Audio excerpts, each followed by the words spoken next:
Now it's time to reveal this cosy cottage perched on top of a mountain about 30 minutes drive just outside of Canberra. I catch up with the owners as they share this fascinating story about the history of their house. Well, this is absolutely fantastic. I mean, coming up here to the top of the hill here, I mean, you've got, 180-degree views here, haven't you? We do. We look out each and every which way, and it's just fantastic. It's one of the great parts about the house is that you can see the whole district from here. Now, we've got an old house here. I mean, how long has the house been here for? Built in about 1908, came from Duntroon, one of the original Duntroon cottages. Wow. Yep. So it was moved here? Moved here on site. The thing, Julie, about these kind of homes, though, is they provide so much character that you don't get in a modern house. Yeah, and that's what we liked. I mean, we had a wonderful house in Canberra, which Parry, our builder, built, but this one just resonated for us. It sounds fantastic. I can't wait to get inside. Should we have a look? Sure. Yeah, After you. There was an existing relationship which made my job so much easier. I mean, there was a lot of trust built up. I've known Phil and Julie for a long time, and we looked at this house. We just all got excited. Our interior designer came out with us, and off we went. The whole process really was organic.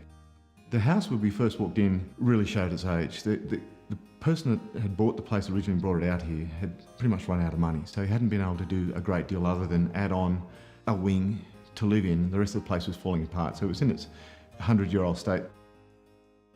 Well, the renovation is absolutely immaculate. I just love that character that comes from an old home. You can't reproduce it like this. No, you can't. We're very lucky. So the old Duntroon house, where did that start and finish? Well, it's pretty much the same footprint as the original house. We built on a little bit, but we didn't add too much at all. It's mainly a renovation and a rebuild of the interior.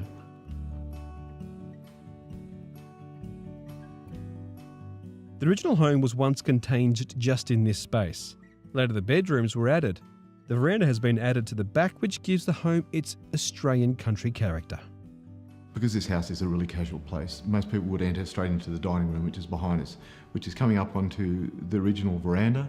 And we stripped back that veranda and put new timber down. So even though the timber out there looks like it's always been there, we got recycled timber and put it down and aged it. So it looks like it's been there for 100 years.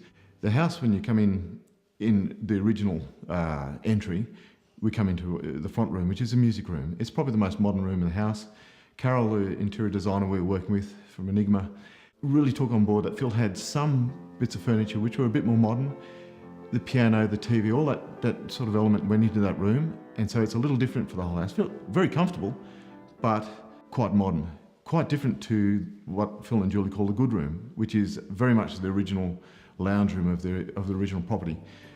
We added to that with some beautiful furniture, built-in bookcases, and completely rebuilt the fireplace, so it really has some character. But other than that, the dimensions of the room stay as they are. You've absolutely done a wonderful job of bringing in the right kind of furniture that complements the house. Yeah, it's been collected over a long period of time, bits and pieces. The art, some of it was commissioned when I was living in Sydney. We also have some pieces from our respective families. I've got a chest of drawers that belong to my grandmother. Oh, are you kidding me? me? The sideboard belonged to my grandmother, and I've had that since I was, a teenager. So, yeah, it's just lovely that it works so well in the house. And the kitchen was quite unique. Carol from Enigma designed the kitchen, and it was actually her husband Grant that built this kitchen. He's a furniture builder, so this was a little outside his box, normally doing a kitchen, but it required someone like that. It's a very unique kitchen. It's really built in this old-fashioned style. You've got the old-fashioned stove, the old sink, but it's got all the mod cons hidden away. You just don't see them. Once again, the biggest element was to keep the character of the house going, and being able to sit here and look out and just enjoy the view and enjoy being in the kitchen. You can stand in the kitchen all day and you don't feel like you're in a kitchen. You feel like you're in just another beautiful room in the house.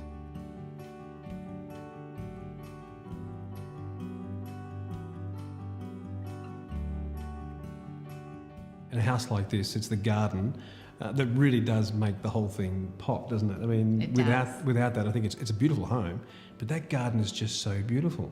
It is, and it's something that keeps on keeping on and grows, and it's expanding. The pizza oven's a great little addition because you guys love to entertain. Have you used it? We have indeed, yeah, it's great. And that was a project that Parry and I did sort of on the weekend as a sort of a special. Oh, wow. Built the pizza oven. Well, I guess what we want to know now is cost. What did the renovation cost?